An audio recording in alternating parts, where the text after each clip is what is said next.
25 cars across the start-finish line, and this one is underway. Remember, 80 laps. The track measures 2.48 miles.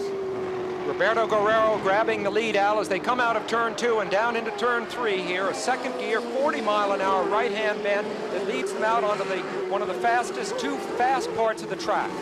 Mario Andretti was able to get in front of Bobby Rahal, and behind Rahal is Michael Andretti. So it's Andretti in second place, Andretti in fourth place, and the pole sitter, Roberto Guerrero, is playing true to his form earlier this week with the fastest car. He is in front. Boy, he really did a start on that one, Al. He kind of decided the start was going to happen before the flag was thrown, and he really took off like a jackrabbit. He's leaving him very far behind right now. At times during the year, Al, this man has been able to demonstrate a mastery over the others in terms of sheer speed that no one else, not even Rahal and not even Andretti, except a little bit at Indy, was able to do. So it is still Mario Andretti in second, Bobby Rahal in third, Michael Andretti in fourth. Already a car slowing down in the backstretch. I don't know who that is right now, Al. He's about as far away from us as he can get, but already we had a car out. Roberto's leading by probably about a 1.5 seconds right now. Probably hold his pace right there. Fuel is going to be a big thing today. Maybe a shortage up. Fuel and maybe gearbox too, Bobby, don't you agree? Look at how rough the track is there. Pouring 750 horsepower through the gearbox over those bumps can easily damage the gearbox and lead to a retirement. If you see a car, Al, coast to a stop out there with no smoke, it's probably gearbox.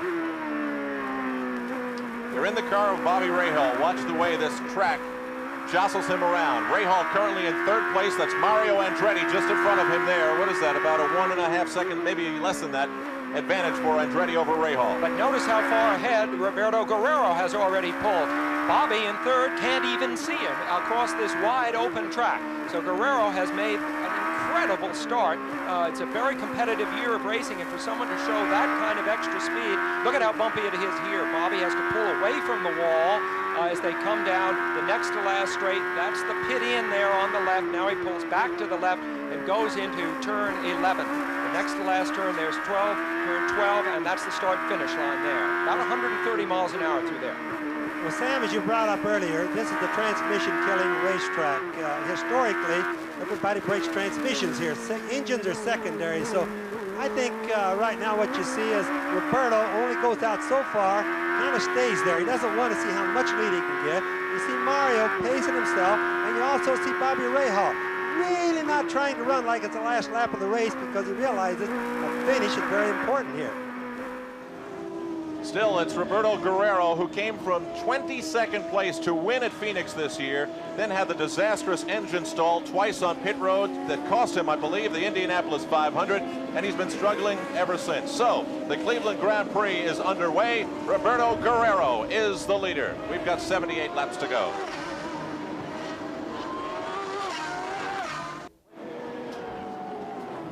Back live in Cleveland, the Cleveland Grand Prix, and the tightest battle and the most important battle right now is for second and third place. Mario Andretti with Bobby Rahal right behind. That is Bettenhausen, Al, and you see the left rear tire has shredded and damaged part of the car, the little winglet there. He's riding on the rim, probably driving along on that rim still at about 40 or 50 miles an hour. Look at how stiff the chassis is. And all right, this is Fabrizio Barbazza. Interesting story here, Al. This man has run up to this point more laps in IndyCar racing this year than anyone else. He was the Rookie of the Year at Indianapolis, where he finished third. This is the first time all year he has dropped out of a racing. Here's out of a race. Here's Bettenhausen making it back to the pits. He's probably going 70 miles an hour there. Now he's coming. It's Bettenhausen coming around with no tire on there. It's kind of important to notice he's wearing the bottom off the race car too, Al. The race car has to be on the tire, otherwise the back of the pan is just going to wear down. Car number 5 is Mario Andretti, the red car with the yellow writing. The red car with the white writing is Bobby Rahal. That's the battle for second and third, and already 3 cars have struggled, 2 definitely out of the race. We do not know whether Tony Bettenhausen will be able to return. Dale Coyne, who was a last-minute addition by the promoter of the Cleveland Grand Prix, fell out in, I believe, the first lap, and also Bettenhausen is out too.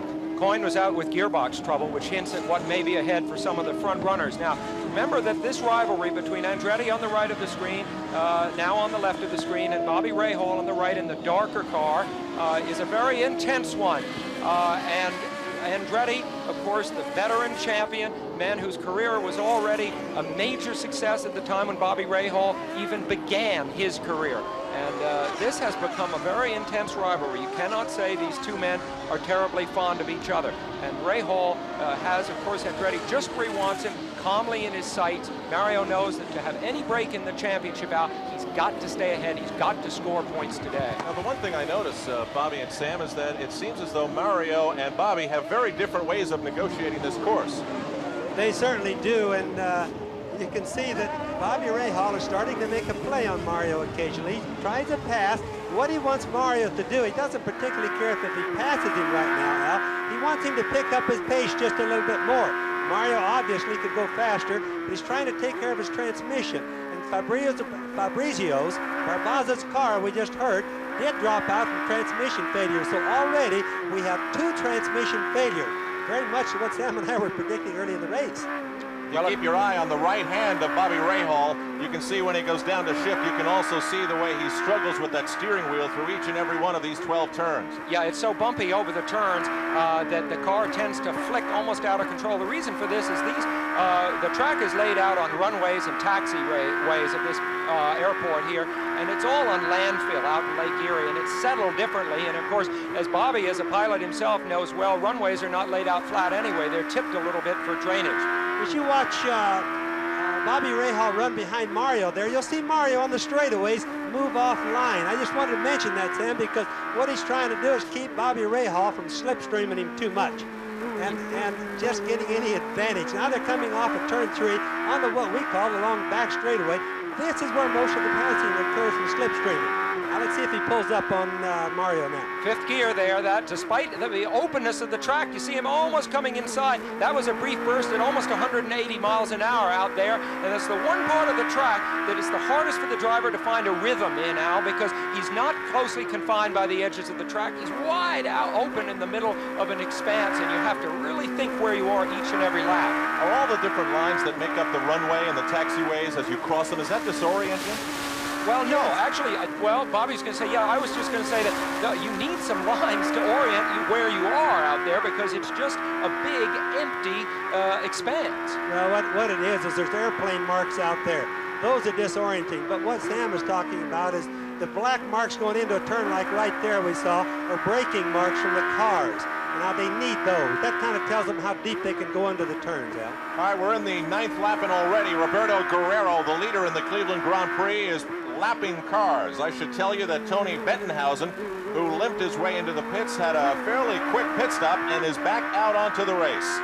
In the 9th lap, Roberto Guerrero, Mario Andretti, Bobby Rahal. There is the leader as we continue live on the shores of Lake Erie.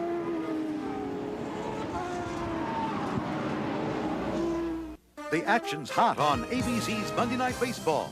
Battling to stay atop their divisions, the Minnesota Twins meet the New York Yankees, or Los Angeles at St. Louis. And later on Monday Sports Night, actor Paul Newman on racing, Billie Jean King on Wimbledon, cycling's Greg LeMond, and more tomorrow night. Every year, the Swallows return to San Juan Capistrano, which is the home of Roberto Guerrero, as he attempts to return to the winner's circle for the 2nd time this year. A winner at Phoenix. We are here in Cleveland, and he is leading the Cleveland Grand Prix. You know, in many ways, Al, Roberto Guerrero, who you see here, is the discovery of the last couple of seasons. You know, he's not one of these guys that gets where he is by great aggression or arrogance. He is a man with no grudges. He is a friend to everyone. His Colombian personality is so outgoing and wonderful. He, in many ways, reminds me of the late and very great Jim Clark, the Scotch driver that won the World Championship a couple of times back in the 60s. Roberto Guerrero, only 28 years old, with an enormous future. Well, without doubt, Sam, Roberto is what we call the hot setup. Between he and his team, right now, they are the team to beat. And of course, it's showing right up here in Cleveland today. Roberto is totally dominating. Look at the car jump right there. He's totally dominating this race, and he just has every race so far this year. Dang near won Indianapolis, too. So the man from Colombia originally continues to lead this race. It has been a very up and down year for him. As I said, the disappointment of Indianapolis, the win earlier in this year, and then in the last 3 races, no points were earned at all by Roberto Guerrero. We spoke to him about the problems he's been having lately.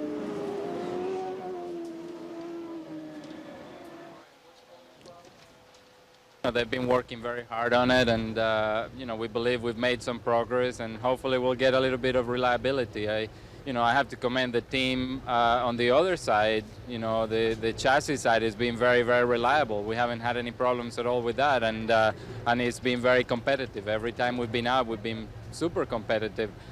So I think if we get a little bit of engine reliability, which as I said, you know, they've been doing a lot of work on, hopefully we can start finishing some races.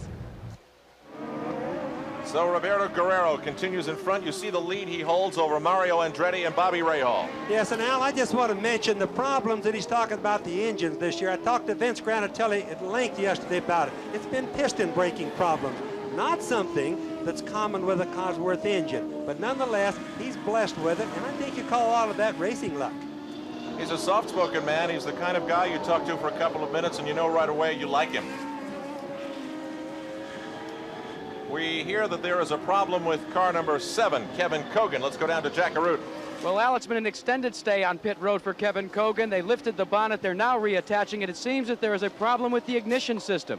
They've looked it over, checked the spark box, and it will now have to be determined whether he'll be able to re-enter the race or not. It looks like most likely they will try to restart the car, but this definitely drops him off the pace and out of contention. Let's go back topside. Also, Jack, just up pit road from you, Dick Simon has pulled onto the grass just off of pit road, and he is completely stopped. I don't know what his situation is.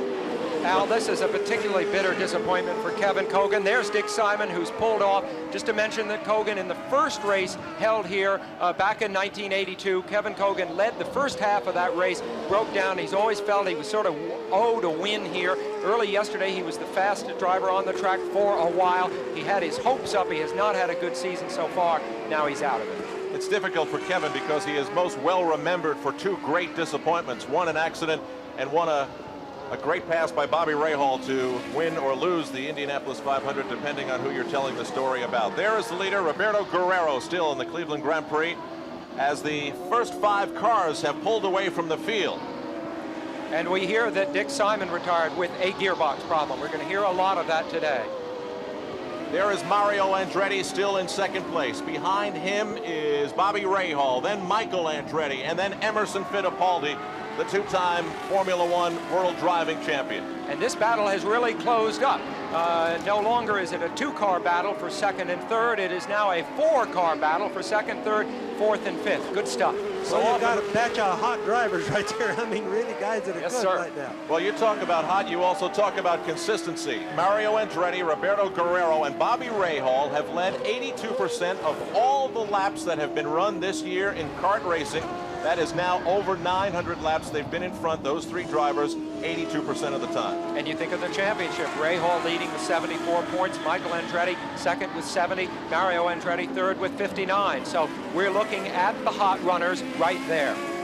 Back with Bobby Rahal now, still live, dueling with Mario Andretti right in front of him. Well, you can definitely tell who has what groove by watching this in-cam that we have here at ABC. That's a beautiful, beautiful shot.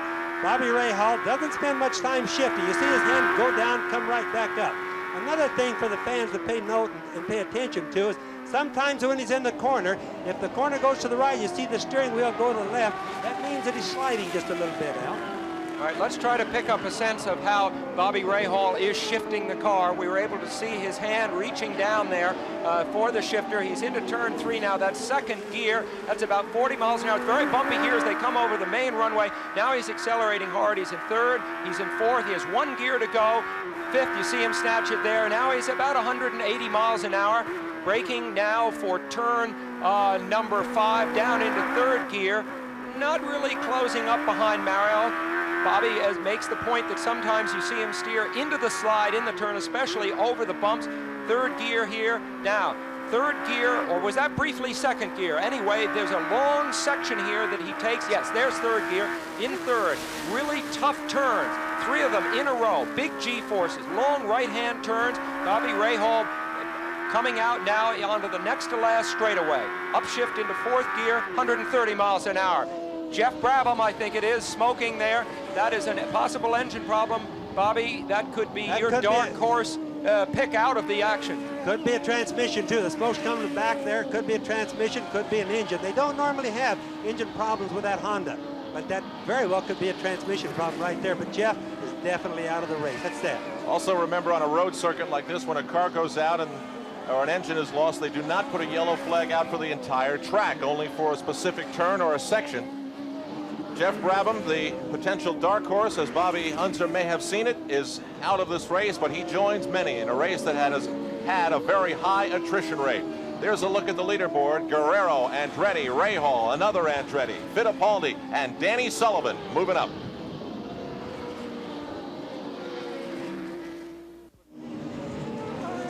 They're wrapping up the July 4th celebration in Cleveland with one big celebration of speed. Roberto Guerrero is enjoying this party just fine, thank you, leading the Cleveland Grand Prix. Let's go down to Jack Arute. Well, Jeff Brabham is out of the race. He has not gotten back to the pits, but this is his team owner, Rick Gallus. Rick, what was the problem? Well, we don't really know. There was a big puff of smoke. Looked maybe it might have been a piston, but I couldn't.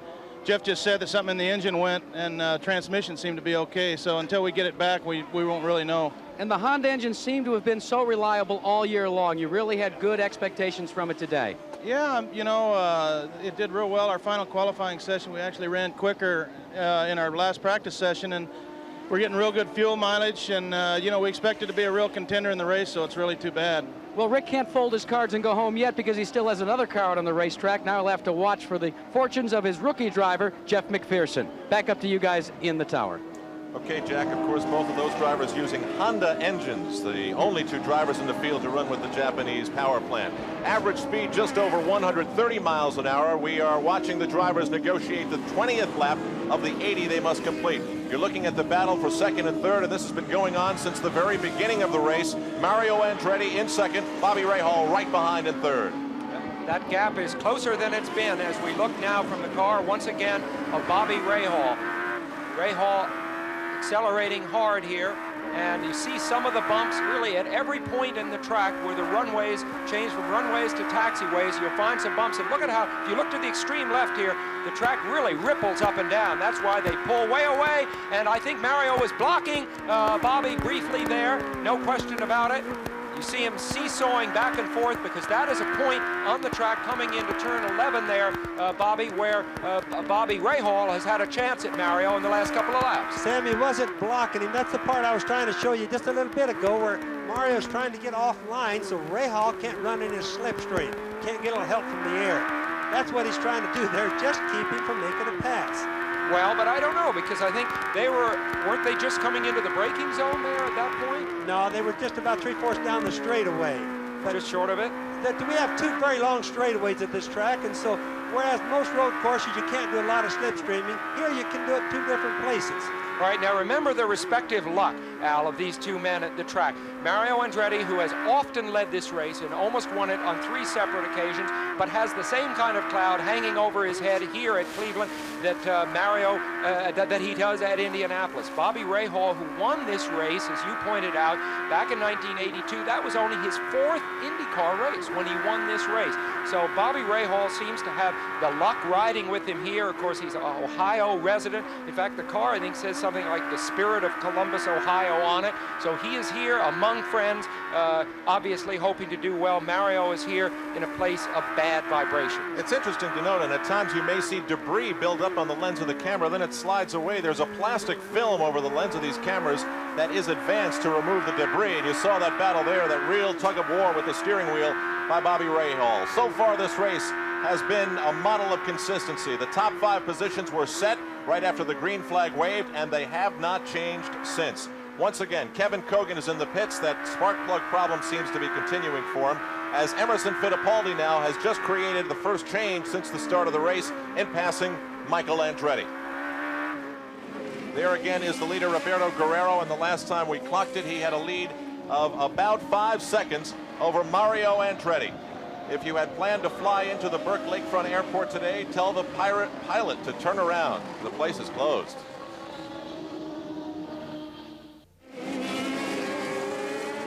We are focusing in on the battle for second, third, and fourth position in the Cleveland Grand Prix. It is Mario Andretti there in car number 5. He is being trailed by Bobby Rahal, who is being followed by Emerson Fittipaldi.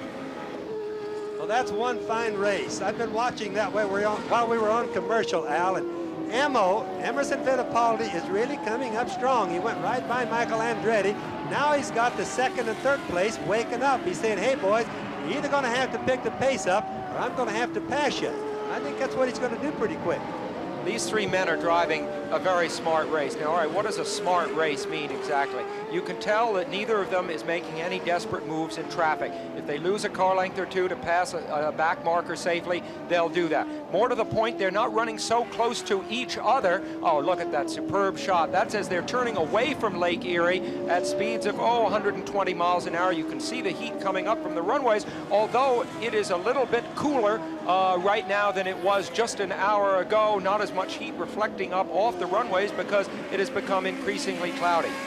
We have been told and listening, and there's a car smoking. Arie Luyendyk, the Dutchman, a lot of smoke pouring out of the back of his car. He pulls out of the grass. That's coming out of the turbocharger. At least from here it looks like it is. That means he's got an engine that's blown out. Luyendyk has had such a good, here we go, here goes Bobby Rahal, the first of the leaders into the pits, Al. You see the pit lane there. Jack Arute is down waiting for him, Jack. And Bobby Rahal, as you can see, comes to a complete stop. The air jack goes in, the tires come off the car. Looks like it's going to be a minimum of 3, now 4 tires, all 4 around. Nothing major of concern here on this pit stop. They're adding the fuel, a very good, efficient stop. The fuel and the tires are completed. He puts it into gear, a little bit of problem there, a hesitation, but he's off and away.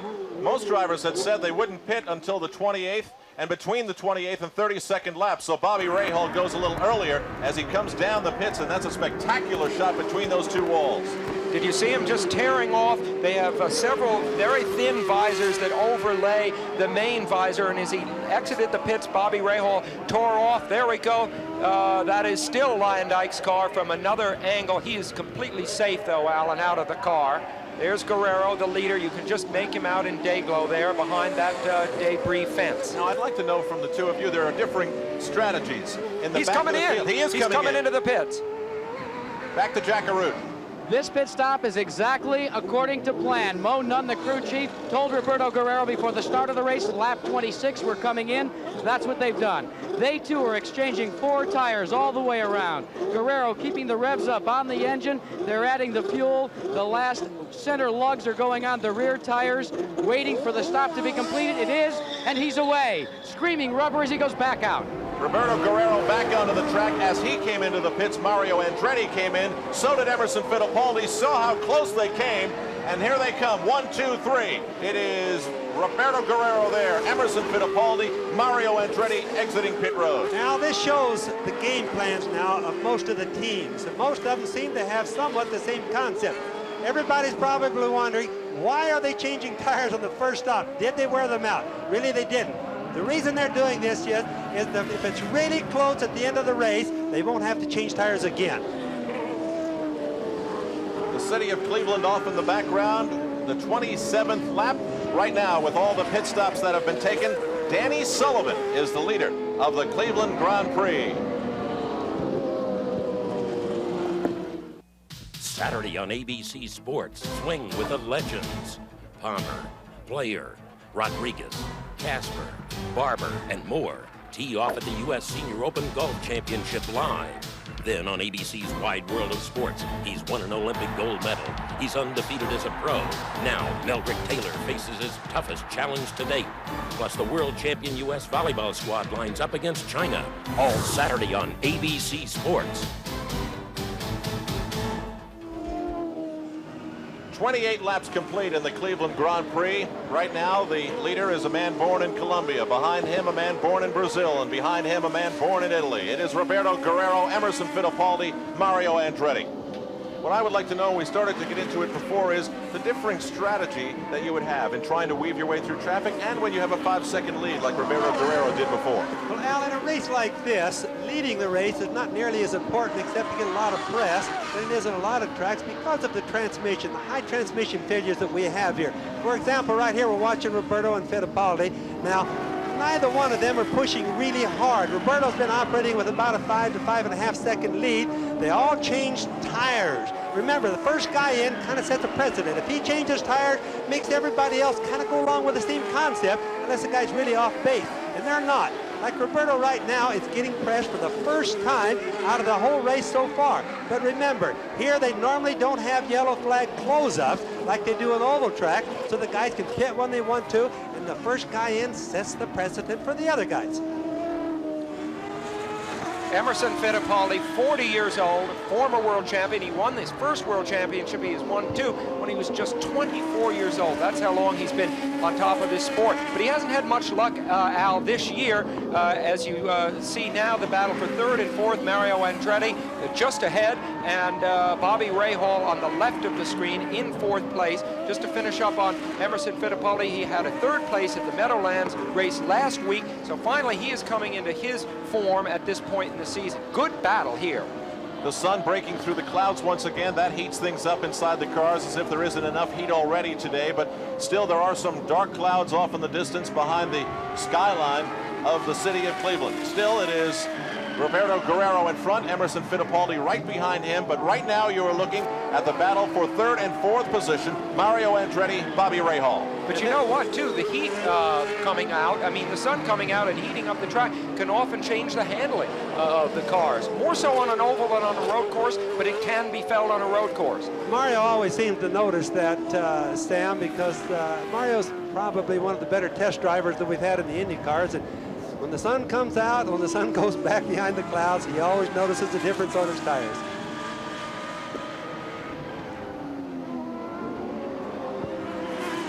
Let's go down to Jack Arute. Well, Al, to add what Bobby Unser had said, this first set of pit stops was the first card played in the poker game in the pits. Now, Roberto Guerrero changed these tires, and there's no unusual wear on these tires, but what that allows him to do now is to be able, if need be, make a timed final pit stop. There should be only 2 stops in this race. The tire wear is good, they're not concerned, and if they have to, they can come in for fuel only at the end of the race and still have plenty of tires to finish the race, hopefully in first. Let's go back up to you. All right, Jack, and you can see those little pebbles embedded in the tire.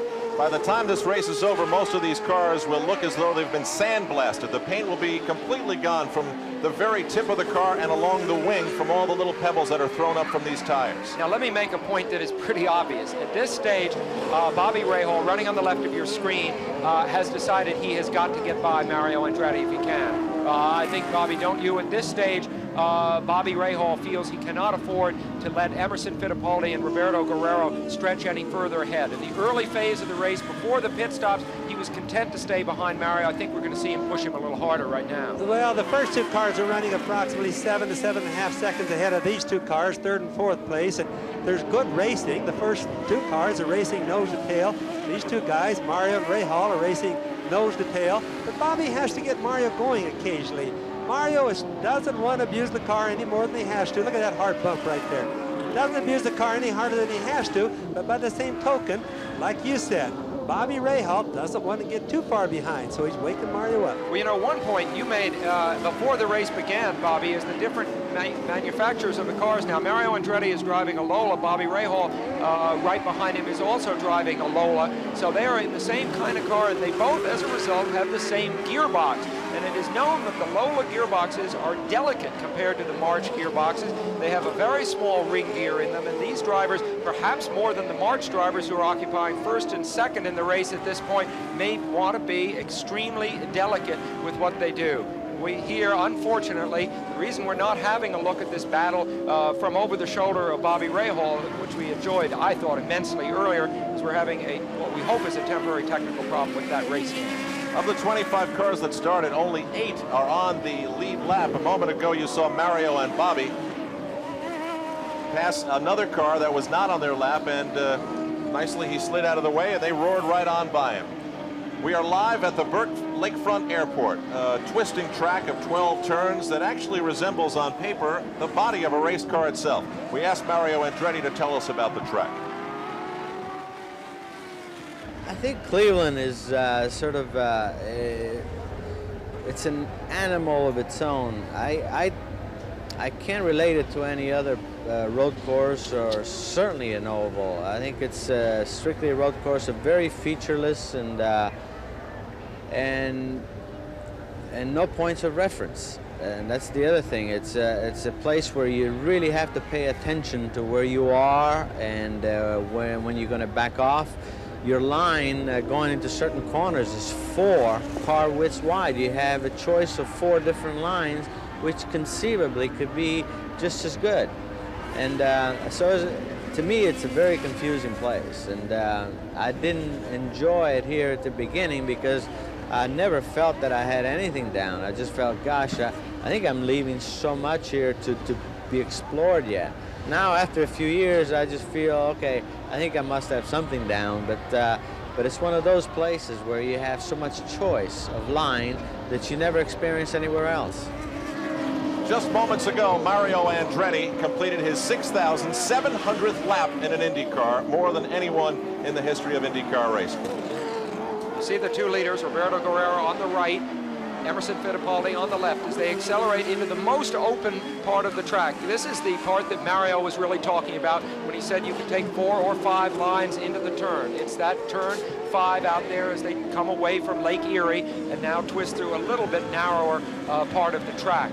Roberto Guerrero still in control, now with Emerson Fittipaldi, twice the world champion, sitting right behind him. So both these men with a European background in racing. Roberto Guerrero raced for the Ensign Formula One team earlier 2 or 3 years ago before he began his Indy career. 34 laps of 80 complete. Roberto Guerrero still leading the Cleveland Grand Prix. Emerson Fittipaldi right behind him. Then Mario Andretti, Bobby Rahal. We've been watching a lot of that battle. Michael Andretti, he's been right in the middle of things since the start. And Danny Sullivan. Then Al Unser Jr., Rick Mears, Jeff McPherson. So far running well for him. But remember, only the first 8 cars are on the lead lap. Then Tom Sneva, Ludwig Heimrath Jr., the Canadian-born rookie, and Johnny Rutherford, the 26-year veteran of IndyCar racing. So the Cleveland Grand Prix is shaping up with a tight battle in front now. Roberto Guerrero and Emerson Fittipaldi, 1 and 2. We'll pause now for these messages and a word from your local stations.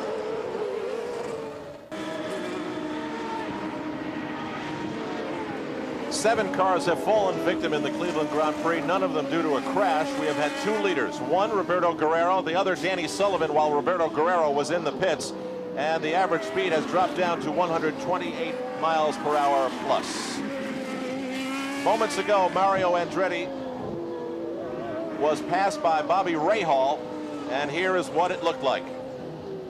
This was headed into that wide open turn 5 as they turn away from the lake, and Mario Andretti, of course, on the outside. Bobby Rahal sneaking up on the inside of the there. You see him outbraking Mario Andretti. It's a clean pass. Mario let him by. As we'd said before, Bobby Rahal had been pressing him for some time, and finally the moment just came right there. Sam, it looks like Mario is just slowing down just a tidbit. He's probably not getting the mileage they want, or maybe he feels he's abusing the tires a little too hard, but he was just holding Bobby up. Bobby just turns the boost up a little bit, passed him in the famous back straightaway into turn 5. Quite an easy pass, really. Yeah, in fact, this track is probably lends itself to easier, safer passing than any other track in the business. There is a possibility that that back injury that I mentioned that Mario has been suffering from and basically trying to hide from his fellow racers, because he doesn't want anybody to realize that at 47 years old he might not be as tough as he'd like to be. That could be bothering him here. I doubt it this early in the game, but he does have a back injury dating from the crash a week after Indianapolis that he had when the rear wing support broke at Milwaukee. You can imagine what happens when the rear wing snaps off one of these cars when you're in a turn. You are suddenly thrown straight out of control. Mario went right into the wall with what he described as the biggest hit he'd ever taken. Now we have Jack Arute in the pits with a report about Mario. Jack? Well, the report from Tyler Alexander, the crew chief on Mario Andretti's car, is that the car is not really handling the way they would like to. They've picked a setup and it really hasn't come to them as much as they would hope. So it's really not a question of him slowing down as much as everybody else is doing a little bit better. And rather than hold everybody up, he's let Bobby Rahal get by in a clean move, and it could be just a Sunday afternoon drive, but maybe not a run for victory. Back up to you. Kart officials have reported that car number 55, Jose Garza, who started in the 8th row, has been penalized 2 laps for overrunning his pit. So obviously he's having some problems with his brakes. Now, we have told you, of course, that Emerson Fittipaldi is in second place behind Roberto Guerrero. He comes from the world of Formula One, a world in which he was champion twice. Now he says he's enjoying racing again. He told us about it. Well, my last 3 or 4 years in Formula One, I was just quite depressed. I was not motivated to go racing because of many different reasons. And my third full season in IndyCar race, I'm full motivated, like if I'd be 18 years old. I'm really enthusiastic, I'm really motivated, I'm giving myself 100%, looking at all the details that I never was able to look for the last 2 or 3 years. Now I'm going deep into my sport and really enjoying. Earlier today, the Grand Prix of France was run. We have, of course, been following the Grand Prix story during the year. We covered the Grand Prix of Monaco, and it has been a fascinating battle between essentially two teams.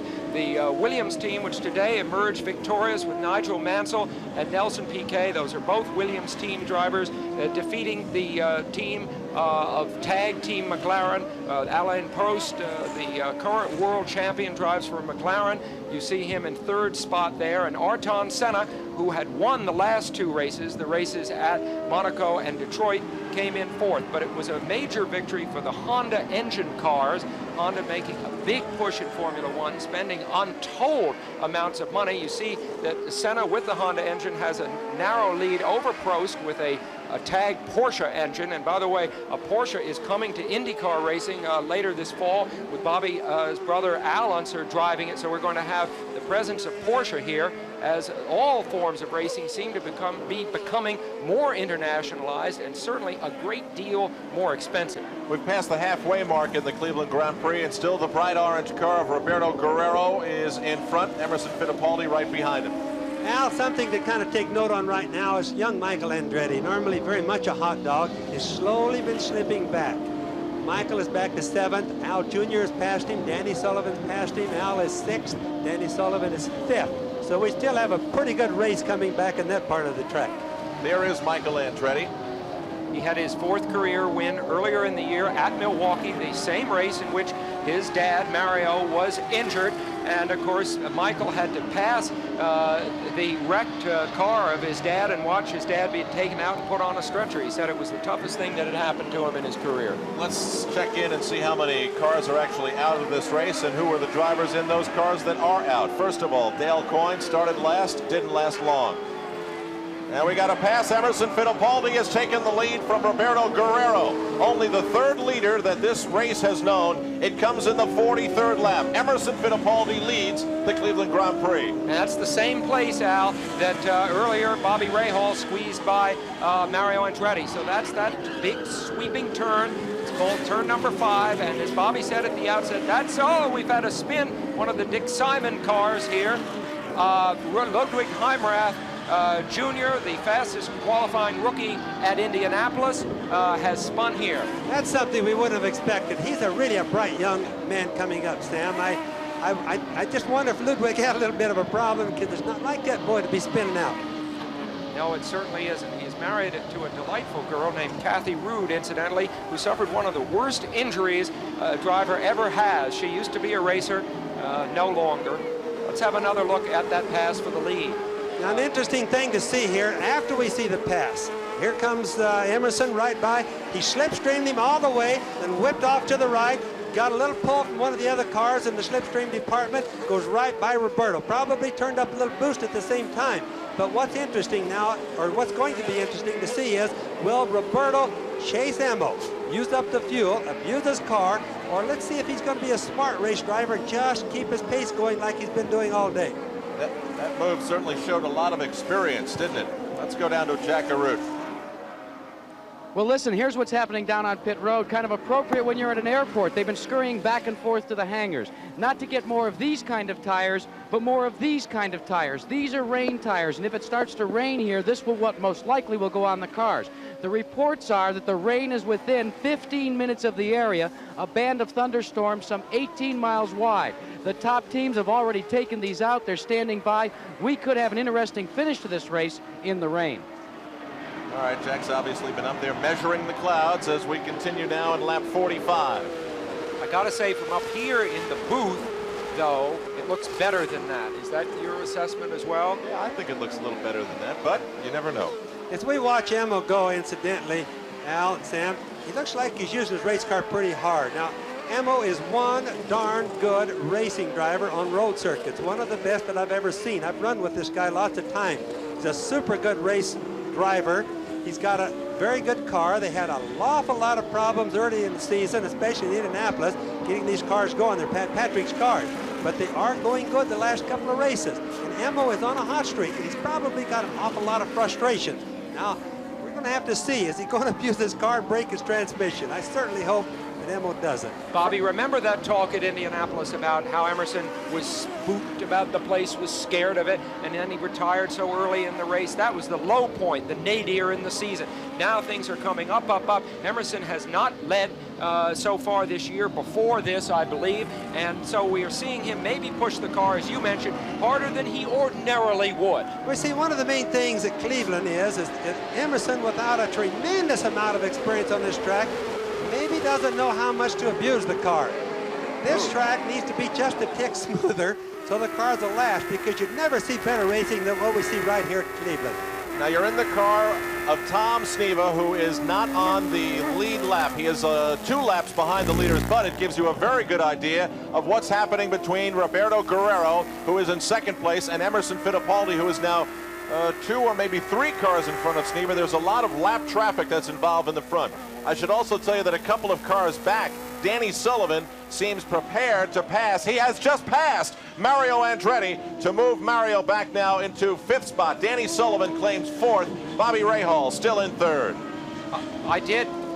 Well, let's have another look at that pass as Sullivan comes up and blows by Mario Andretti. Mario has been slipping slowly down through the field. Again, this is the turn 5, the most open part on the track. Sullivan, there's absolutely no contest. And this time, of course, unlike what happened at Indianapolis 3 years ago, he did not pass Mario Andretti and spin. That's just an obvious deal there on that pass, that he just turned up the boost and went right by. What they're doing, everybody's a little bit short of fuel here. Most of the cars are getting, if they're doing good, get 1.7 miles per gallon if they're running hard, Sam and Al. What happens is they have to turn the boost back to maybe 45 inches of manifold pressure. So when they want to do a pass like down that back straightaway, they just crank the boost up, surprise the guy, and go right by. Emerson Fittipaldi still in the lead, and there's a look at his son. The Fittipaldi family, once again in the United States, having come here to concentrate on Indy cars from Sao Paulo, Brazil. Roberto Guerrero in 2nd, Bobby Rahal in 3rd, Danny Sullivan, the defending champion, in 4th, Mario Andretti and Al Unser Jr.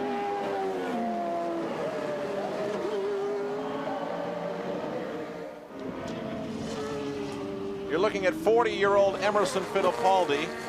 He is the leader of the Cleveland Grand Prix. His best finish in this event was in 1985. That was 8th, only one of 3 starts that he has had in this event. Right now, in the 50th lap of 80 that would complete this race, he is the leader. We look ahead to Monday night on ABC Sports. The Minnesota Twins and Kirby Puckett take to the Bronx. They'll battle the front-running New York Yankees, or you may see the Los Angeles Dodgers with Pedro Guerrero meeting the St. Louis Cardinals. No, he's not there anymore. Then following Nightline, ABC Sports presents Monday Sports Night. I'll be there along with Billie Jean King. Sam Posey will be talking to Paul Newman about auto racing, and also we will have Greg LeMond, the first American to win the Tour de France. You remember earlier this year his brother accidentally shot him. He is ready to make a comeback. As we see Emerson Fittipaldi still in control, and Bobby's been making the point that he seems to be pushing awful hard. I just want to make a correct, you'll have a look at how enormous his lead over Roberto Guerrero is. There's Emerson Fittipaldi coming through turn number 9 and now 10.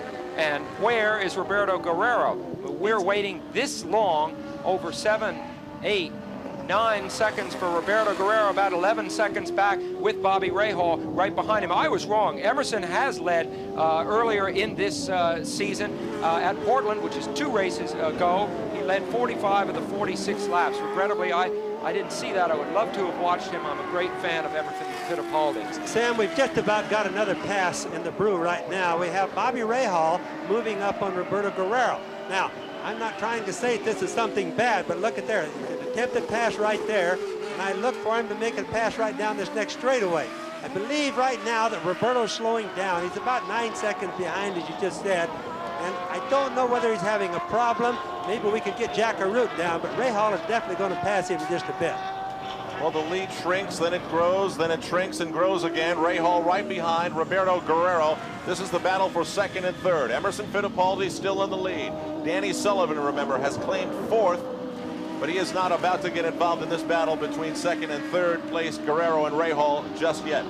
Let's check in with Jack Arute. Jack, any answers? Well, Bobby, the answer, I think, still has a question mark. I should agree with you, but in talking to Vince Granatelli and to Mo Nunn, they both said there really is no major problem. It's just that they're not running as fast as they did at the start of the race. I quizzed them as to what they would do at the last pit stop, and they said that what they most likely will do is make an adjustment, but it might not be through chassis, but it may be through the boost. Let's go back up to you. Well, thank you, Jack. I think what that kind of tells us all is that Roberto and the team together, and there comes the man, Bobby Rahal, and he did pass Roberto Guerrero, but don't worry about it. I was just going to mention, that probably shows that Roberto Guerrero and the team are really thinking like businessmen, like good racers, instead of the flash in the pants. See how fast we can go, drop out every race. They really want to win this one. That was the first serious pass, Bobby, at any point other than that wide open point. They were coming into turn 3 there. It was a classic outbraking maneuver by Bobby Rahal. The slower car there, Rick Muskiewicz, allowing Rahal and Guerrero to slide easily by. Remember how hot Bobby Rahal is behind the wheel. We documented at the beginning of our telecast this afternoon that he has won 4 straight races, including the event in Portland and last week at the Meadowlands. So Bobby Rahal now looks to make it 3 straight IndyCar races for himself. Now historically, Rahal comes on at the latter part of the races. We're over halfway now. Rahal is moving up. He's passing cars, slowly getting ahead. He's probably one of the smarter race drivers and the best in taking care. And here we're going to have a slow motion. Let's watch. Now, here comes Bobby Rahal working on Roberto, trying to lure him over that side, switches around, passes him on the inside, slowly by, blocks him where he can't come back in. Nice, good, clean pass. If a boxer was watching that, he'd know how to describe it, right? That was a feint to the left and a pass on the right. That's a rare place to pass. It is, yeah. I said earlier, turn 2 is hard on the cars, on the transmissions, but there's not too many passes going there except to the lapped cars. And Bobby, you might be happy to learn that your nephew Al Unser Jr. has passed Mario Andretti to claim 4th place now. So the top 4 are Fittipaldi, Rahal, Guerrero, and Al Unser Jr. I was talking to little Al last night after the practices. Here comes Emo into the pits now. This is going to start telling us what's going to happen. Let's go down to Jack Arute. Jim McGee and his crew are waiting for the appearance of Emerson Fittipaldi in their pit. They lean out, giving him the signal. The board is down. He's coming in very nicely. Comes to a complete stop. They run around to add the tires. The fuel line goes in. The car is up off the ground. Emerson Fittipaldi looking over to check what the crew says. Jim McGee checking things out. They're changing the rear tire.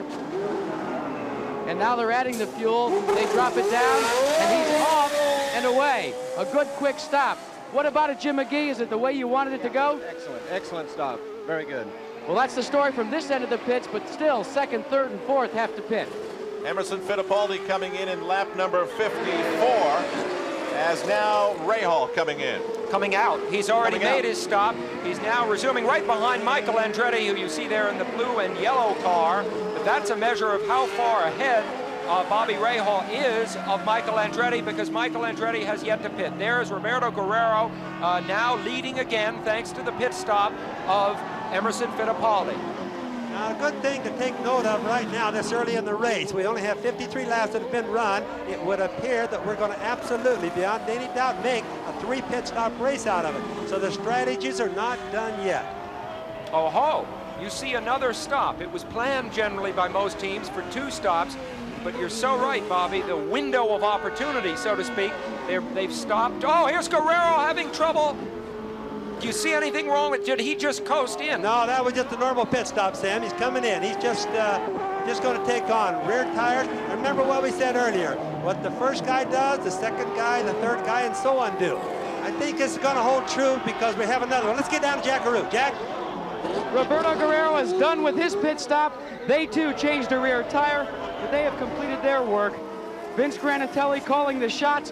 What about it, Vince? Is that the kind of stop you wanted? Will we have to make 3 stops?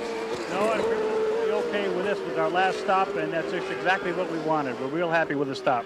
Now, the question is, do you turn the boost back up now and go for it? I think that we're just going to bide some time here and see how we're doing and make that decision towards the end of the race. Well, that's the story from your pole winner, Roberto Guerrero. He could still be your race winner as well. An impressive performance by you, Jack. You went from one end of pit road for the report on Fittipaldi all the way to the other end for the report on Guerrero, so maybe that's why you sound a little out of breath. In the meantime, it is Guerrero leading in lap 55. Remember, it takes 80 laps on a track that's 2.48 miles. You know, the reason we thought, looking up suddenly, that Guerrero was in trouble, you made the point that Jack Arute had to run all the way down the pits. Guerrero's pit is on the east end of the pits, and it's the first one or the second one down there. So he came in very slowly because he was stopping early. You see Rick Mears just on the right of the screen there for a moment in his yellow car. There's Mario Andretti into the pits. The key now is, can Andretti do anything with a new set of tires that might make his car handle any better? Obviously, they had been in trouble during the middle phase of the race. Bobby, do you notice anything that they're doing of consequence? No, I don't think so. No, they're not, Sam. What they're doing is all the cars so far changing just the rear tires. Mario, for sure, will only have to do one more pit stop. Obviously, from what Vince said, they will only, or excuse me, Mario's done his last pit stop. I'm starting Roberto to think Guerrero will only have to do, according to Vince Granatelli, the one that he just did. It would seem to me like Emmo could possibly have to do another one, or he's going to be awfully close on fuel. Well, if Bobby, what you say is true, it comes to pass. We have some very dramatic moments to come yet in the Cleveland Grand Prix with 25 laps to go. Fittipaldi in front. Olympic gold medalist Meldrick Taylor is undefeated as a pro. Now he faces his toughest bout to date in a live junior welterweight fight. Plus, the world champion U.S. volleyball squad takes on China. All on ABC's Wide World of Sports, Saturday.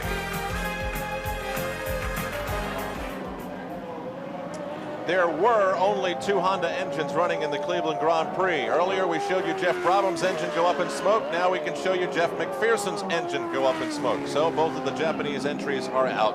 Well, that's got to bother Rick Gallis a lot, Al. They haven't really had any Honda engine problems for an awful long time, all this year. Now all of a sudden both of them. So I suppose what's happening is that the weakness in, and both of them are built just alike, and both of them had the same problem. Emmo still leading the race. Bobby Rahal second, Roberto Guerrero third, Al Unser Jr. is up to fourth now. That's something to kind of notice. Danny Sullivan fifth, and Mario Andretti. Bobby, don't you think, I mean, we've been talking about, here is Emerson Fittipaldi leading, and yet of all the lead cars, his seems to be absorbing the most punishment. Bouncing over those bumps, he is forcing that car hard. He stopped the earliest of the leaders for his second stop, and thus you've raised the question of whether he can make it to the end without another pit stop. We'll be trying to get a report from that, of course, by Jack Arute. But it seems as if, although he is leading, he is exacting a tremendous toll from that car. Well, Emmo really can't do much about it, Sam. The car is Whoa, riding Garza has spotted. Garza. Jose Lee Garza. Bobby, you know a thing or two about him. You used to be his team manager. Well, Jose Lee's been doing a pretty good job. He's been pretty fast lately, but he's had a lot of bad luck. And just like in Indianapolis, though, he made the mistake. And he's been doing that a little bit lately. And today it's kind of sad. Jose Lee really felt like racing today and told me that he thought he was going to have a good day. Is it a visual pun, or is he actually going backwards in his career? Well, I don't think he's going backwards. I just think he's in a low point and just kind of not doing good. Now, there's little Al. He's been slowly coming up. His car has been getting good mileage. I talked to him like I told you about that last night, and now this last bit of the race, the last third of the race, I think he's going to be turning his boost up and coming on a little stronger. Al Unser Jr. with his sights set on Roberto Guerrero, who is in third position, and right behind Al Unser Jr., Danny Sullivan. Mario Andretti has dropped to sixth, and right behind him, his son is Michael Andretti. You know, Al, last year, Al Unser Jr. won a race of attrition. You see from inside his cockpit here. The last race of the year last year was at Miami, and as the cars began to drop out, including on the very last lap, Roberto Guerrero's with fuel trouble, it was this man, Al Unser Jr., who came on, and he had a race cam in his car that day, too, and I can remember him coming on and passing the leaders right at the last minute. He has an enviable reliability record this year in that Doug Shearson car. He's been second, he's been fourth, he's been fifth. So he's a very consistent driver, Bobby. I know you're... Well, one thing that the people are going to wonder is, I just wanted to mention that camera, the film won't advance, or the little plastic lens on the camera won't advance, but it gives people an idea of how much dirt, how much debris. Look at all that. It's on the racetrack. Now that gets on the driver's goggles too. That's what I mentioned earlier when we saw Rahal leave the pits after his first stop. He was pulling off these thin strips of protection that protect his main visor. Bobby, when you were watching Al grow up and you got together for the holidays, when was the first time you saw him do something, grab a toy, play with a toy that said to you he's going to be a driver? Gosh, when he was about 7 years old, he was sneaking out in his dad's wrecking yard, into the old wrecking yard his father had, and he was getting cars, wiring them up, and running them around back with his daddy not knowing about it. Motorcycles. We used to steady him on a motorcycle because he couldn't touch the ground, push him off with the engine running, and he wouldn't stop until he run out of gas, and he'd just jump off and let the motorcycle fall. We knew then he was going to be a pretty good race driver. Al Unser Jr. in fourth place. Let's go to Jack Garut. Al, let me update you on two stories. One, the decline of Mario Andretti going back to 6th, 7th, 8th position. It seems like they think they have a problem with the pop-off valve.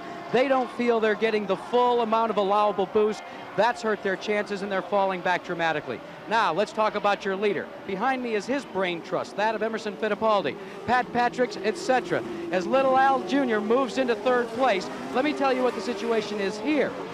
According to Pat Patrick and Jim McGee, this man here, they are not going to make another stop. They say they can go the distance, and they also say they can go at full boost. We'll just have to wait and see. Back up to you. Realism or foolishness? We will see before the race is over. Let's go back again. Al Unser Jr. had been trailing Roberto Guerrero for quite some time, and then just moments ago, as Jack was talking, he made his move. In traffic. Look at how many cars were ahead of Roberto, and it was only, you see, you can trust Roberto Guerrero because Al came inside of him so suddenly there, and you would really want to make sure that you were making a pass like that on a guy whose reflexes and peripheral vision and generosity of spirit, frankly, was as good as Roberto Guerrero. What I never get used to is that they have many places on the track where there's a lot of room, yet it seems that all the drivers pick the absolute tightest spot to make their move and pass. I think that was kind of a surprise one. It was certainly the most difficult pass we've seen today out of all of them. So I think it just caught Roberto a little bit by surprise, and little Al had that advantage. All right, Emerson Fittipaldi, but Al, there's a little bit of a, it's hard to answer that question unless you could get out there in the cars themselves, but sometimes it's in the least likely places, of course, that you have a psychological advantage because your opponent doesn't expect you to do it. More importantly, though, passing is easier. Oh, wait a minute. No, I thought for a split second we might see him dodge into the pits. But way out in the open there where the cars are running at top speed, we see, well, this is Heimrath again, so he's not in the story. But out there in the open spaces where you're running flat out, it's harder to get an advantage over another competitor than it is at close quarters when you're under braking. Here's Emerson. You know, this style with which he is pushing this car is so reminiscent of the way he used to drive the Lotuses back when he won his first world championship when he was 24 years old. Well, it's a darn good style, Sam, if the car just holds up. And of course, if it does, you have nothing but nice things to say about the team and the mechanics, because Emo is darn sure pushing it hard. That cat wants to win, I'm telling you. Well, you know, some people drive a car easy and some drive it hard. It always seems to be the guy who had the rental car before you was the guy who drove a car hard. Good point. Of course, his teammate, Kevin Cogan, is out of the race, broke down earlier with that spark box problem. So it's all, you're always a little bit scared when you know. Now let's have another look at Al Unser Jr. making that pass. With the race cam. Yep, that's his point of view. Now here he is. It's going to happen we're coming out of turn 1, turn 2. The pass is going to come going into the turn that's ahead of us now. That's Roberto Guerrero ahead of him. Now watch how quickly it all develops. You see the way he pulls in suddenly? And that, folks, is in a little bit slow motion, is it not? Yes, it is slow motion to give us a better chance at looking at that. And you see, Guerrero was doubtless, Bobby, don't you think, looking at the other cars ahead of him. And so little Al capitalized on his fractured concentration and made the move. And while we were looking at that, Danny Sullivan passed Pedro Guerrero to move into 4th place. Roberto Guerrero, yes, indeed he did. there is Sullivan. That is not Sullivan there.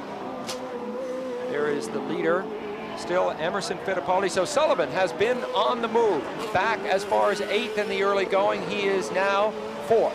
Danny Sullivan on the move, just as is Al Unser Jr. Those are two men that have been coming up steadily throughout this day. There is Sullivan. 65th lap is Emerson Fittipaldi. As we look at Danny Sullivan, Fittipaldi is still leading the Cleveland Grand Prix. Well, it'll be interesting to see whether Fittipaldi can go the distance. His crew says he can. 16 laps to go. We'll pause for these messages and a word from your local station.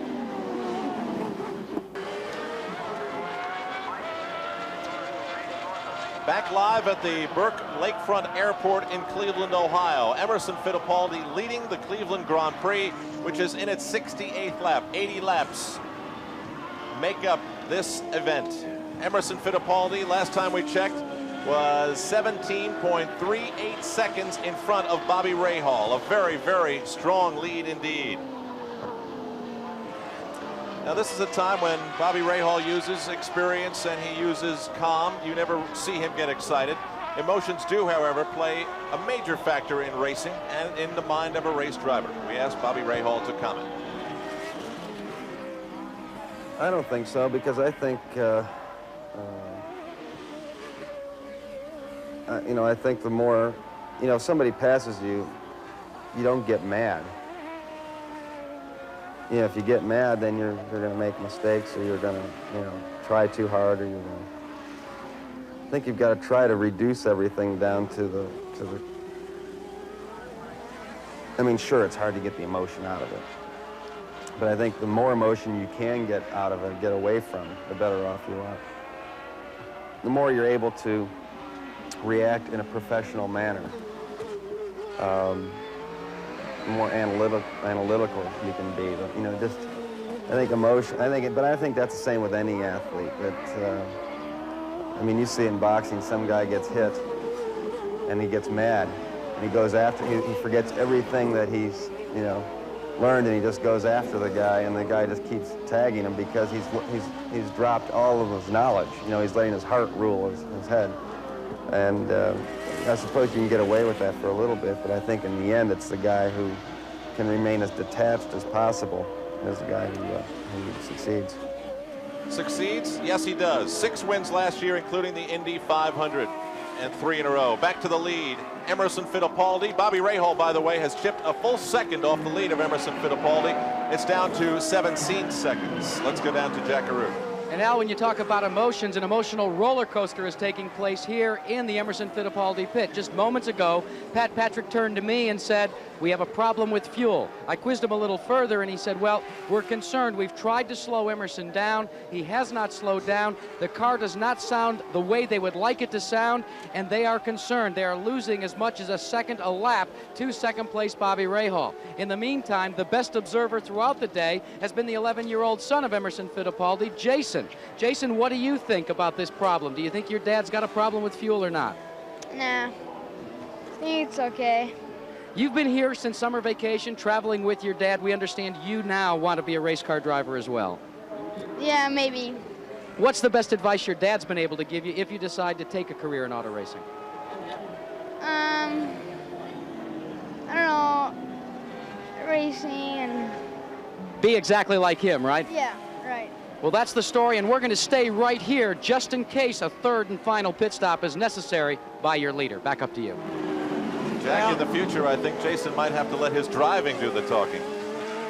I think, Al, that this is kind of falling into place. It's going to make a lot more exciting race out of this than we thought. Emmo had up over 18 seconds lead. Emmo's down now to just barely 15 seconds. Like I say, they're losing a second lap, but there's only 10 laps to go, so that means that he can lose the second lap with no problem and still win the race. But they do, in fact, have a little bit of a fuel problem, I think. Okay, well, Bobby, assuming the fuel problem is for real, and I buy that it is, this is in many ways the worst-case scenario for Emerson, because he's turning the boost down, he's giving away his lead. If he does run out, obviously, he, instead of going all out, making a pit stop, and then coming back out and continuing to charge, he's slowing now, desperately hoping to stretch his fuel. Yeah, but remember, a pit stop even a stop-and-go penalty is going to cost him 30, 35 seconds here, so he can't give that away.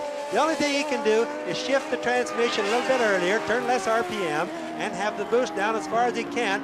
But my guess is, even if he ran out of fuel, he's not going to give up the lead just easy. Just won't do that. Do you think he pushed too hard too soon, Bobby? I think their pit strategy, in my opinion, was just off just a little bit. I think they should have gone a couple of more laps before they pitted the second time.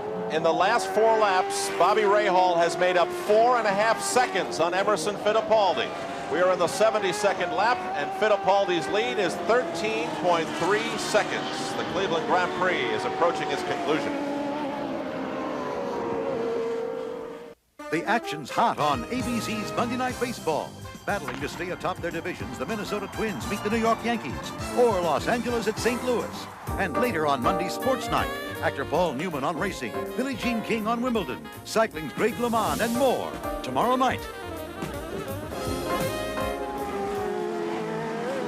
Emerson Fittipaldi moments ago crossing the start-finish line. When he did that, there were 7 laps to go. His lead over Bobby Rahal back up to 15 seconds.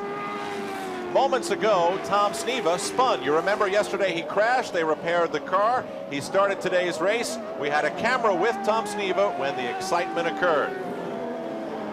Actually, he got pushed from behind, didn't he? Yes. No, he didn't. Nobody, you don't think so? No, he didn't get hit. He just turned in a little bit soon and jerked the steering wheel, Sam. See, there's no damage on either car. I think what they did is they probably just jerked a little bit of his air out from under the back end of his car and just got him loose. All right, here he comes down into that turn 3. I still sort of feel that, I still think he got hit from behind. Did you see how suddenly he moved the wheel? Yeah, it's a possibility, but it just didn't look like it from watching the camera. We'll certainly hear about it when we talk to him if we don't know before that. Sneva, of course, a great oval racer with an Indy win, 2 national championships to his credit, but he's never really caught on the road courses. So he's taken lessons. He's gone to driving schools. He's done everything. He certainly has tried to become a good road course racer, Sam. Bobby, who is it now that makes these fateful decisions about Emerson Fittipaldi and his fuel? I mean, this makes a fascinating story. We've been talking about it up here. Well, the guy that makes the decisions on this particular team is Pat Patrick himself. And Pat, of course, has been involved in racing for many, many years and had certainly one of the leading teams for many years. But I just think today, for example, that he's living some extra days or moments that he doesn't like to live because maybe they pitted him just a little bit too early the second time. He doesn't like to lose a tremendous advantage like 18 seconds, but he has to lose it now because they're obviously short on fuel. Now, the exciting thing is he going to make it to the end or not? Pat Patrick, of course, the team owner, and incidentally a man who made his many millions in the oil business. It would be quite ironic, don't you think, Al and Bobby, should his man run out of fuel. He loves motor racing. Pat Patrick is just the most avid motor racing man you could ever believe, and no matter what he does in the oil business, he wants to race cars. Emerson Fittipaldi just crossed the line again. 5 laps to go now. Let's go down to Jack Arute. Al, let me give you the update on the fuel situation. We've checked the tanks on Emerson Fittipaldi. There are 7 gallons left on pit road here in the tanks. So if he did have to come in, he could finish the race, but obviously he wouldn't finish in front. Back up to you. Emerson Fittipaldi has got to be one of the most, there's Pat Patrick, the owner of the team, looking outwardly somewhat bemused, but inside obviously churning with emotion. Emerson Fittipaldi has twice won major kart races. He's won at Michigan on the 500-miler, and he's won at Elkhart Lake. He dearly loved this one. Pat Patrick's got that good poker face. I'll bet he'd be a good poker player. Certainly like playing poker when you play with these Indianapolis cars. Well, we have 2 straight races. Yesterday on Wide World of Sports in the Firecracker 400, a race may have been won in the pits as Mario Andretti smokes now coming across the start-finish line. More smoke coming out. Well, here's another race for Mario Andretti where he's gotten close to the end. Now, he has a Chevrolet engine there. We can't be sure that's the problem with the Chevrolet, but making a point quickly that Emerson Fittipaldi is also running on Chevrolet power in this race, whereas his pursuer, Bobby Rahal, running the more established Cosworth engine. Could that be a factor? I was going to just say that yesterday Bobby Allison, with 8 laps to go, decided to put new tires on as Mario Andretti has come to a complete halt. So that race yesterday was won in the pits, and with this race today turning out the way it is, Emerson Fittipaldi's race may be won or lost in the pits as well. So far, Al, this is going to be quite a turnaround. It's been so far this year that Mario, with the Chevrolet engine, has won at Long Beach, has had all the miles, doggone near won at Indianapolis, Emerson Fittipaldi or Patrick's cars, engine trouble all the time. Today, at least so far, he's definitely outlasted the Mario Andretti car. So we're in the 77th lap of 80. How much fuel is left in the fuel tank of Emerson Fittipaldi? It could happen at any moment. Suddenly, there'll be no more fuel left, and he will come rolling to a stop, or he will have just enough, maybe fumes, to carry him across the line. When he comes across the start-finish line, this time, there will be 3 laps remaining in the Cleveland Grand Prix. If anything happens to Emerson, it's going to really blow the championship apart, because Ray Hall, already substantially ahead of Michael and Mario Andretti, will find himself even way further ahead here at the midpoint of the season. Even if, in fact, Fittipaldi lasts the race, this is a very, very good day for Bobby Rahal, and it's just this way the championships are won, by being willing to take a second place and not force your car for the lead, risking blowing up. Fittipaldi passing slower traffic. Rahal trying to become the first man since Rick Mears in 81-82 to repeat as national champion. Rahal's trailing now Fittipaldi by 13.4 seconds as they came across the line to complete the 77th lap. Emil probably doesn't think he has too much of a fuel problem, because he hasn't been losing that second per lap, Al. He's only been losing maybe a half or a quarter second per lap, so really he's picked up his pace, or maybe Rahal slowed down his pace. See, for all we know, Rahal's mileage may not be quite what it should be, too. Emerson Fittipaldi, gentlemen, is one of the nicest men I have ever met. There is the whole Pat Patrick crew growing steadily. You see Emerson's son over there on the left. They're all growing more nervous by the minute. Emerson Fittipaldi once bailed me out of trouble. I was standing in an airport in Sweden. Another plane, which I had been scheduled to go on a charter flight with Jackie Stewart, had taken off, leaving me without my passport, without any money. He saw me standing there. I was just a young kid. He walked up and he said, "Sam, what can I do to help you?" And out of his wallet, he took 300 bucks, pressed it into my hand, found me a ride out of Sweden. I've always been indebted to him. He's a very, very decent man. Did you pay him back? Of course, Mr. Troutwig. Okay, less than 5 miles to go now. 79th lap. This is Emerson Fittipaldi in the lead. He has not won a race this year. Last year won at Elkhart Lake, won the pole a couple of times, but only the victory at Elkhart. He still has almost a 14-second lead, Al, so he's really not losing very much. Emil has a lot of confidence in his fuel right now. Otherwise, you see him slowing down a lot more than he's been doing. Well, there's a warning light in there, which would warn him with about 2 laps to go. It would start to flicker and then come on solid. He may not be seeing that, or else sometimes those lights are broken, and so sometimes you just press on thinking it's okay, and it isn't. This could be a great day for Chevrolet. If Emil finishes, it's going to kind of make up for some of the problems they've had all year. 1 lap to go, Al. It is. The white flag has been waved for Emerson Fittipaldi. Now it's really nervous. He only has to go 2.48 miles, now less than that. Does he have the fuel? We've seen races before end on the last lap when the cars have run out. They certainly have. Emil's got both fingers and both legs crossed if he can possibly squeeze them closer together, I promise you. Remember, we're not talking about a car of great mileage. We're talking about an engine that gets 1.7 miles to the gallon. So right now, with about 1.7 miles left or less, Fittipaldi would hope to have at least a gallon of fuel in his tank. Rahal, 12.87 seconds behind as the 79th lap ended.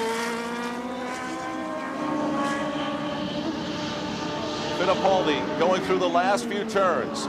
Still seems to be moving along just fine. This is going to be an immensely popular victory. He's almost within coasting range now. This team has worked very hard, been dogged by a lot of bad luck this year.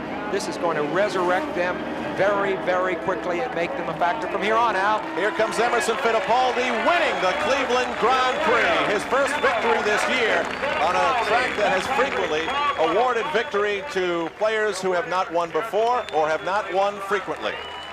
Second place coming across the line is Bobby Rahal and Al Unser Jr. As we sit in the car with him, we will take you across the finish line with Bobby Unser's nephew.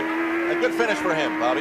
Well, he's not quite there, but he's just there. He just went across Al. It's 3rd place. They've not had so good a luck this year. They'll all be very happy with that. So it is Emerson Fittipaldi winning, Bobby Rahal earning very valuable points on the driver's standing, and Al Unser Jr. finishing 3rd in the 1987 Cleveland Grand Prix. More to come in a moment. Race fans, we hope you can continue to see a virtual A crowd of about 50,000 on hand today under mostly sunny skies watching Emerson Fittipaldi win the Cleveland Grand Prix. Let's go down to Jack Arute. Well, Emerson Fittipaldi, the first thing he did was get the congratulations from his 11-year-old son, Jason. Emerson, congratulations, a terrific victory this afternoon. Thank you very much. I'm very pleased. My Marlboro car ran perfect. The team had done a fantastic pit stop, and I'm really pleased. The question mark, though, fuel. Your team, Pat Patrick specifically, said he was concerned that you would have enough to go the distance. Concerned was the key word. How about you? As well, concerned, for sure. And the last few laps, I was just using very little revs on the engine, trying to save fuel. Your first victory came on an oval track. Then, of course, you had a road racing victory. How about this one today? How does it compare to some of your Formula One victories, the great ones when you went to the World Championship? Very pleased to see him. It's a very emotional time here in Victory Lane. Pat Patrick and the rest of the crew getting the congratulations. Let's go back topside now and taking a look at all of this. You can see this is real important to these guys. Emerson Fittipaldi, his third career IndyCar victory. Let's go back up topside now for some comments from Al Trotwig and company. Al? All right, Sam, you know, in every sport there are popular winners and there are not so popular winners. Emerson Fittipaldi certainly has to go down as a popular winner, a smiling guy, a very good-humored man, a man who's involved in fashion and frequently is the life of the party. There's a look at his son enjoying the victory as Emerson Fittipaldi, his dad, crosses the finish line. Now, Sam and Bobby, I've watched a bunch of races, but the last two Indy races I've watched from the pits. I can't think of a more exciting place to watch a race. When I see the Jason arms in the air, when I see Debbie Rahal watching Bobby win a couple of Indies ago, and then when I this year had a chance to see all the people rooting for your brother win Indy, that's where so much of the true emotion is, and you can see it in Jason there. Well, it really is, and you know, our hat is off to the crew, the team. I mean, they played it close. They did a good job. They beat the car to death today, but it finished. So that means that the crew did a super good job. The engine stayed together for the first time in a long time for Pat Patrick. The engine stayed together. Emmo just drove a good race all day. Our hat's really off to them. Sam, you talk about driving a car hard on a very hard course, a course that's bumpy and very, very rough. You'd think the car might give way, but it did not. It did not. It's one of the March cars, and it has a very strong gearbox in it. The Lola was the car that had the suspect gearbox. Emerson Fittipaldi evidently felt he could push it that hard. It's amazing. You know, I like your point about why emotion runs so high after these wins, and I think it's because, frankly, to win a motor race, the odds are amazingly against you. You're right. One car against 25 today, or at Indianapolis against 33. It's very unusual to win a motor race. And for this team, of course, winless to this point in this year, I mean, it's been a long time. A back-breaking work of 24-hour days by 30 men. So, you know, when it happens, it's a big moment. Now, of course, there's a lot more at stake today than just first place. We've got the national championship on the line, and according to our most recent calculations, Bobby Rahal's second-place finish has placed him still in first place now with 90 points. Michael Andretti 78, Mario with 62. So patience for Bobby Rahal really did pay off. Once again, let's take a look at the final results of the Cleveland Grand Prix. Emerson Fittipaldi winning. Bobby Rahal with a second-place finish and some important points. Al Unser Jr. with an encouraging third-place finish.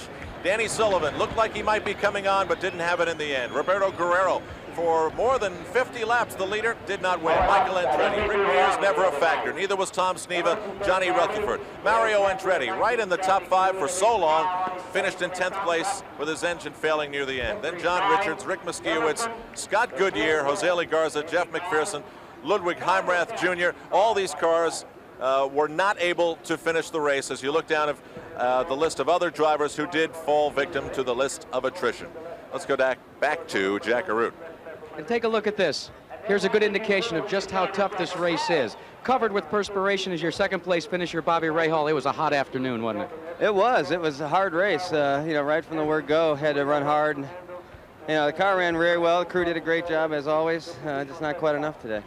Not quite enough when you say that. Where do you think? Can you pinpoint where you were lacking? Was it engine? Was it handling? What? I don't know. I don't really know because, you know, Roberto got away from us in the beginning, and it took me quite a while to get by Mario. I finally was able to do that. And I think once I was by myself, I could run fairly quick and catch up to him. But it's hard to spot some guy 8 seconds and get it back and then more. So I don't know where we lost it, but you know, I'm very happy. Last year we didn't even finish this race, so I'll take first or second. Hey, momentum is still on your way. You're still gunning down that second consecutive championship. What do you think? Well, right now, it's almost scary. We're so far ahead of where we were last year that we're going to work hard I know the crew's going to work hard, and I'm going to work my hardest to make sure that this is just as special a year as last. Most of the race, or for part of the race, we looked over your shoulder, and you were getting jostled about pretty well in that car. In fact, you've shown a little bit of a cut above your nose here. Was it as bumpy as it looked like when we looked over your shoulder? It's rough. It's real rough. By far the roughest circuit we're on. Hopefully they can get it fixed for next year, but I know towards the end of the race, each bump really hurts. Maybe this shows that you're not only an excellent oval track racer, but a pretty darn good road racer as well. What do you think? I would hope Jackie would say that. Let's go back up to Al Trautwig, Al. All right, Jack. Bobby Rahal certainly satisfied, finishing second today in the Cleveland Grand Prix. 15 of the 25 cars were running at the end of the race. There were 3 leaders, Danny Sullivan for a couple of laps, Roberto Guerrero for better than the first half of the race, and then finally Emerson Fittipaldi. The average speed held true for most of the race at 128.421 miles per hour. And of course the winner once again, Emerson Fittipaldi, in 1 hour, 32 minutes, 41 seconds. Final words in a moment. Olympic gold medalist Meldrick Taylor is undefeated as a pro. Now he faces his toughest bout to date in a live junior welterweight fight. Plus, the world champion U.S. volleyball squad takes on China. All on ABC's Wide World of Sports, Saturday. We're back. I'm Jack Arute on pit road with your third place finisher of the Cleveland Kart race this afternoon, Al Unser Jr. And Al, we saw you cross the finish line from inside the camera on your car, and you really waved to your crew. It was a good day for all of you, wasn't it? Yeah, it was. You know, we're working real hard. We got the new March, and we've been behind all year, and we keep sneaking up on it a little bit every race, and finally it was good. You know, we finally came up to a good finish and all that. It's important to get some momentum going, isn't it? It looked like before we came to talk here that you gathered with your crew and you really talked to them and tried to keep them pumped up, because you're down to the home stretch now. The second half of the season, you've got to get some victories. Well, it's true. What we got to do is get the car working and then, you know, go from there. The first thing to do is get the car working, and so that's what we've been fighting to do, and we seemed to sneak up a little bit on it today. You know, those guys weren't as fast today as they had been qualifying and all that. So, you know, we just got to keep working at it and get the car working. But the camera worked all day, huh? Yeah, it worked all day, and there were great pictures. That's good. Let's go back up to Al Trautwig. Al? Okay, Jack, once again, the final results of the Cleveland Grand Prix. The winner, Emerson Fittipaldi, Bobby Rahal, Al Unser Jr., Danny Sullivan finishing fourth, his best result of 1987, Roberto Guerrero, and Michael Andretti. The Cleveland Grand Prix was brought to you by Budweiser, Beechwood Age for that clean, crisp taste. This Bud's for you, and by the Goodyear Tire and Rubber Company. No matter how far you go, Goodyear takes you home. Today's race was produced by Bob Goodrich, directed by Larry Kahn. Our technical director, Les Weiss. Our associate producer, Ben Harvey. Our associate director, Jack Graham.